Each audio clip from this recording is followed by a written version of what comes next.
guys, etong babaeng to, naninira sa amin ay niya tigilan. Shout out dito sa babaeng ko, si Rosemary Bandilan. Ang pagmamukha na itong babaeng to, hindi man mahiya. Kaya na sinasabi niya. Binlock na siya ng boyfriend ko sa isang account. Binlock na siya ng boyfriend ko sa isang account. Guys, ang ginawa niya, nag-chat pa siya sa akin. Basta tingnan yung mga pinagsasabi niya sa akin. Hindi ko alam. Sa ginagawa niya, parang wala siya na relasyon. Hindi tama yung ginagawa niya dahil nakakasira siya ng relasyon. Dahil sa ginagawa niya, parang ako yung bibitaw. Kasi masakit kasi sasabihan ka ng gano'n kahit wala ka namang ginagawa. Tingnan niyo yung mga sinasabi niya sa akin. Sabi niya sa akin, mama, babae ka. Sabi niya sa akin. Nagsasabi mo sa akin, crush. Dahil yung pinagsasabi ko sa kanya, yung sinasabi ko kanya, natigilan niya ng jowa. Kasi nga, may jowa na nga yung boyfriend ko. Ayun. Ayaw niya tinigilan. Kahit sino namang girlfriend, magagalit. Siyempre, may nagchat na babae sa boyfriend mo, siyempre magagalit ka talaga, diba? Yan yung mga sinasabi. Hindi ko alam dito ang sinasabi sa akin.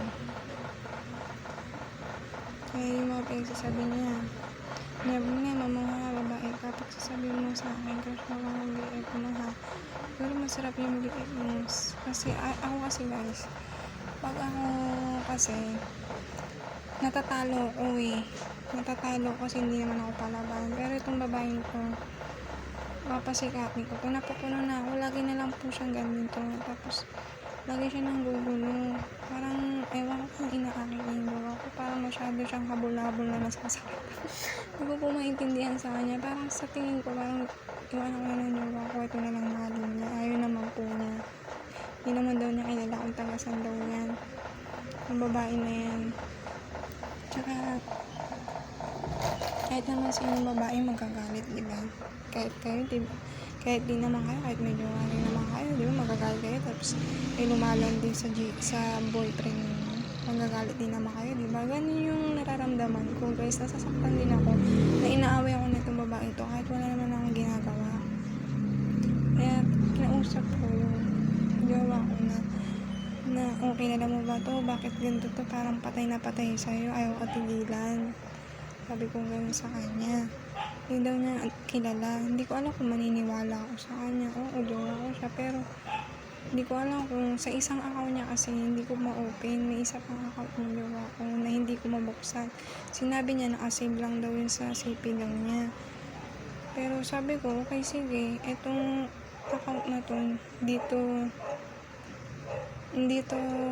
hawak niya, yung tatlong account ko yung hawak niya, pero yung account niya tatlo din.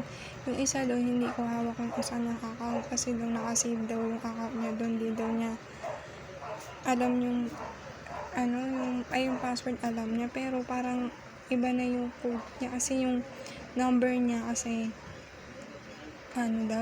tinapon niya kasi daw, parang sira na daw yung SIM card na yun, sabi niya. Ayun, yung sira na yung SIM card daw niya, parang nandun daw ata nakasave yung account niya dun sa SIM niya na tinapon niya na kasi daw sira na daw. Kasi bawat pag-load niya, hindi daw pumapasok yung load dun sa SIM card niya, nasasayang daw. Papaload siya na ng papaload, tapos yung pala parang hindi daw pumapasok yung load daw sa SIM niya. Yun yung sinabi niya. Kaya sabi ko, okay, sige, nagtitiwala na ako kung totoo, kung hindi, diba? Yun, ganun talaga. Hirap, diba? Kaya tiwala na naman ganun. Kasi 6 months na rin naman, kasi kakilala kasi niya sa Facebook. Pero nagpunta na rin naman dito yung sa bahay. Isang beses lang naman. Tsaka parang, hindi ko naman siya nakausap. Tsaka parang, hindi ko naman siya nakausap kasi nga nahihiya nga ako. Naghihiyakan kami. Siyempre, baka isipin niya na kung babaeng to, parang di ba, siyempre, isipin mo, unang pakikita niya pa lang. Siyempre, may pic kami, pero nagpicturean kami, 2 beses kami nagpicture, pero Hindi maayos yung isa kasi nga kung saan saan ako tumitingin. Kasi nahihiya ako. Siyempre, first time pa lang magkita.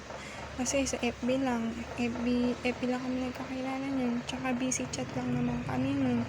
Yung DR kami. Kaso nandito na rin naman siya sa Pasig. Malapit na rin naman siya sa akin. Kaso pagkas ng December, babalik na siya dun sa kanila, sa pangalan nila. Pero, itong babaeng to, si Rosmy Bandino. Eto. Shout out dito sa babaeng to. Ayaw niya pong tumigil.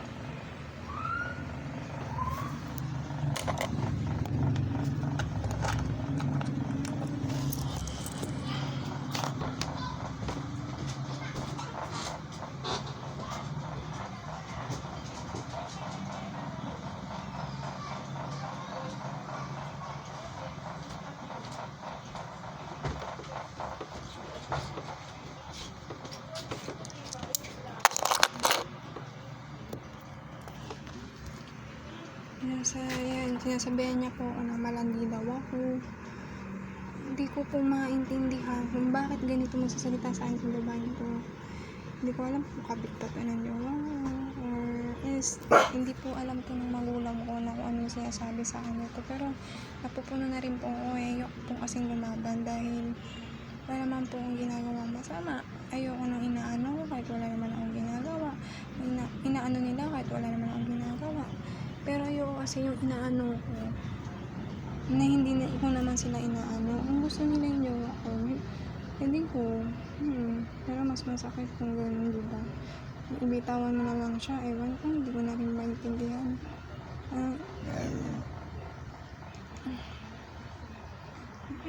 Na rin po ako, nanlalamig po ako sa dagat. Yung sinasabi niya sa akin, nasasaktan din po ako sa sinasabi nitong babae niya.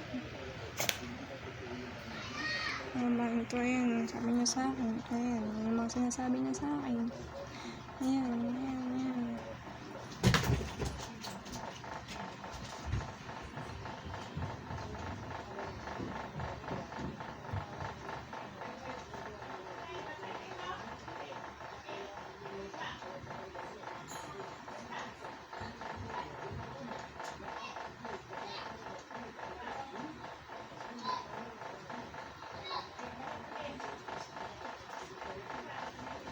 Sa ginagawa niya, hindi ko alam, 20 years old pa lang itong babaeng ito.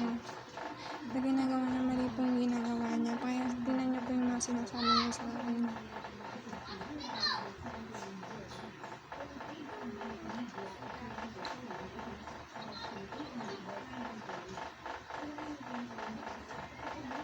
Wala po akong load. Basta yung pic namin, ito po yung sinend ko sa kanya. Na magkasama po kami.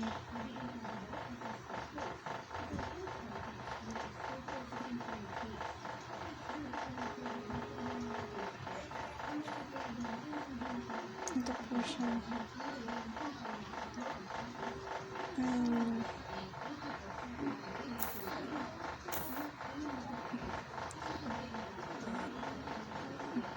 Pero yung sinabi niya natanggal ko rin yung post. Paano kasi? Ayaw niyang tingnan. Ayaw niyang tingnan yung jowa ko. Ayaw niyang tingnan. Siyempre mapupuno ka. Ipopost mo talaga yung pagmumukha niya. Pero hindi ko aalisin yun dahil punong-puno na ako. Nananahimik ako. Anuhin niya ako. Inaaway niya ako. At wala naman akong ginagawa. Pero napupuno din ako. Hindi ako palaban na babae pero nagdidemonyo ako eh. Pag ako nadidemonyo, Diyos ko po. Hindi talaga ako yung titigil kung ano. Yung feeling na kahit sobrang galit na galit ka na, parang, ay Diyos ko po. Yung mga sinasabi niya sa akin. At yung babaeng to, naiinis ako.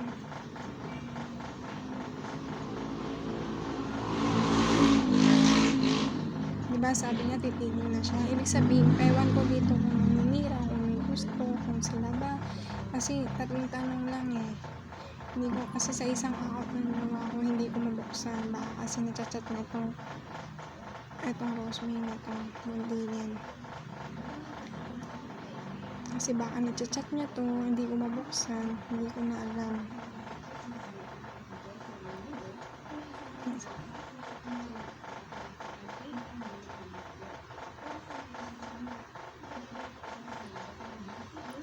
Tinanong ko kung ilang taon na siya. Sinabi niya 20. 22 ako, matanda ako sa'yo. Ako 22, mas matanda ako sa kanya ng 2 taon.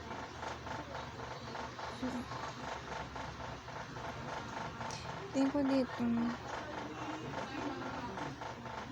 Sabi ko, bata ka pa ako makakabit.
Ayan.